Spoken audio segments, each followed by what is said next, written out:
समाजवादी के लिए चुनाव लड़ रहे हैं, क्या लग रहा है 19 नहीं 14 दोहराएगी समाजवादी पार्टी क्या?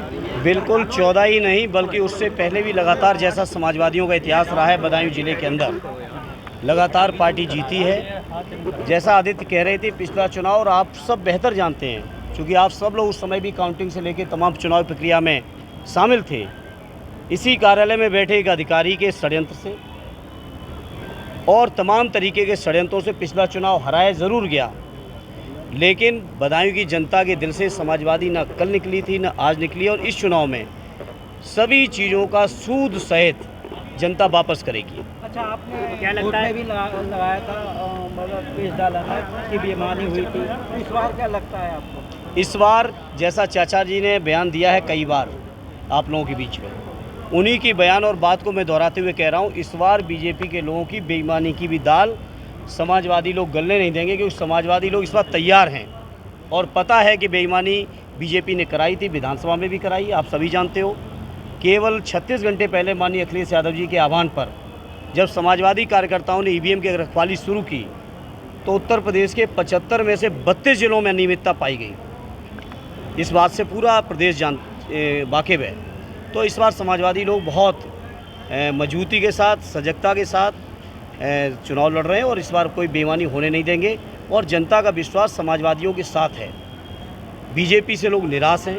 जिस तरीके से वादा खिलाफी बीजेपी के लोगों ने की है, रोज़गार को लेके की है, महंगाई को लेके की है, किसानों की आमदनी को लेके की है, जिस तरह से पुलिस भर्ती के अंदर पेपर लीक करा के परीक्षाएं रद्द करके नौजवानों के भविष्य के साथ जो खिलवाड़ हो रहा है, अग्निवीर की योजना के माध्यम से जो हमारे सैनिकों के स्वाभिमान को गिराया जा रहा है, तमाम तरीके के मुद्दे हैं जिन मुद्दों पर जनता इस बार बीजेपी को हटाएगी। सांसद जी, एक सवाल खड़ा होता है, जिस तरीके से लगातार टिकट बदली है समाजवादी पार्टी ने, विपक्ष ने यानी कि भारतीय जनता पार्टी ने कई बार हमला बोला है कि अभी तक जो समाजवादी पार्टी है वो जिताऊ प्रत्याशी नहीं दे पा रही है, इसलिए बदल रही है बार बार प्रत्याशी। बीजेपी के लोगों को मैं इतना ही राय दूंगा कि कुछ भी कहने से पहले थोड़ा सोचा करें।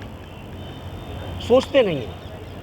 ये मध्य प्रदेश में, राजस्थान में, छत्तीसगढ़ में किन लोगों को मुख्यमंत्री का उम्मीदवार बनाया था और विधानमंडल की बैठक में कौन मुख्यमंत्री बन के निकला, क्या आप में से कोई जानता था क्या?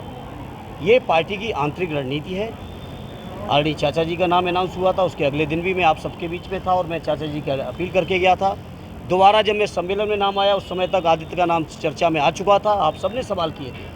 तो मैंने ही कहा था इस बात को कि आदित्य लड़ेंगे तो और ज़्यादा खुशी होगी, कहीं ना कहीं बड़े होने का एक एहसास होगा और छोटे भाई की मदद करने का एक मौका मिलेगा। ये बात मैंने पिछले दौरे में आपके बीच कही थी और इसी बात को आज मैं फिर दोहराता। मुझे खुशी है कि आदित्य के तौर पे बदायूं को एक युवा सांसद मिलेंगे, और सांसद ही नहीं मिलेंगे बल्कि जितने काम कर सकते थे हम समाजवादी सरकार में किए, और जो काम बीजेपी के लोगों ने बर्बाद किए हैं वो भी आदित्य बेहतर करेंगे, और आदित्य को जहाँ जहाँ आवश्यकता पड़ेगी वहाँ हम लोग सहयोग भी करेंगे। जो अपना पुराना अनुभव है वो भी शेयर करेंगे, और बदायूं की जनता को एक बेहतर सांसद और बेहतर क्षेत्र बनाने में बदायूं का जो हमारा संकल्प रहा है, सपना रहा है, वो आप सब जानते हो। बदायूं का मेडिकल कॉलेज हो, ज़िले की एक भी ऐसी सड़क नहीं जिसका चौड़ीकरण न करा दिया हो, ज़िले में ऐसा कोई बड़ा गंभीर समस्या आज नहीं बची है। आप ही लोग कहते थे यहीं पे ओवरब्रिज का सवाल था, तमाम तरीके के सवाल थे, चाहे गंगा की कटान का सवाल था, आपकी बाढ़ का सवाल था, हर सवाल पर, चाहे गंगा जी के ऊपर पुलों का सवाल रहा, रामगंगा के पुलों का सवाल रहा हो। आज मैं फ़ख्र के साथ कह सकता हूँ, मैंने अपने 10 साल के संसदीय कार्यकाल में जनता के जितने वादे किए थे, बड़ी जिम्मेदारी से कई मंचों पे कहा हूँ। आज आप सभी पूरे ज़िले की मीडिया मौजूद है। एक बिलसी के बस अड्डे को छोड़ के, जिसमें ज़मीन की एक समस्या आई थी, उसके अलावा कोई ज़िले में एक वादा बता दो जो मैंने कहा और पूरा न किया हो। ऐसी राजनीति हम समाजवादी लोग करते हैं। जनता के बीच जो कहते हैं वो करके दिखाते हैं, और बीजेपी के लोग हज़ारों चीज़ें बता दें। आज मोदी जी गारंटी की बात कर रहे हैं। मैं मोदी जी और उनकी पार्टी के लोगों से पूछना चाहता हूँ, कहाँ गई 2 करोड़ रोजगार हर साल की गारंटी? कहाँ गई डीजल और पेट्रोल के दाम को घटाने की गारंटी? कहाँ गई देश नहीं बिकने दूंगा का नारा देने वाले बीजेपी के लोगों ने? रेल बेच दिया, तेल बेच दिया, हवाई जहाज बेच दिए, हवाई अड्डे बेच दिए, बंदरगाह बेच दिए, तमाम संचार कंपनियां बेच दी, बीमा कंपनी बेच रहे हैं, बैंकें बेच रहे हैं। तो आज बीजेपी के लोग बताएं इस बात को। ये केवल इलेक्टोरल बॉन्ड के माध्यम से कहते थे मैं भ्रष्टाचार नहीं फैलने दूंगा, न खाऊंगा न खाने दूंगा। जिन कंपनियों के घाटे की बैलेंस शीट बनी हुई है, उन कंपनियों से सैकड़ों और हजारों करोड़ रुपए बीजेपी के लोग ले रहे हैं, बताओ किसने खाया है इलेक्ट्रो बॉन्ड के माध्यम से। और ये इलेक्ट्रो बॉन्ड तो बहुत मामूली बात है, ये तो रिकॉर्डेड चीज़ है। माननीय सर्वोच्च न्यायालय के आदेश पे ये चीज़ें आप हमारे सबके बीच आ पाई हैं, सार्वजनिक हुई हैं। इलेक्ट्रो बॉन्ड बहुत छोटी घटना है।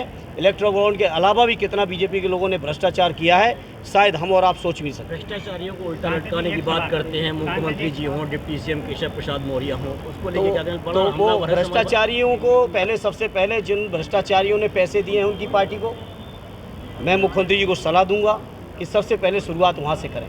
बीजेपी के घोषणा पत्र किस तरीके से, जिस तरीके से बीजेपी ने घोषणा पत्र जारी किया?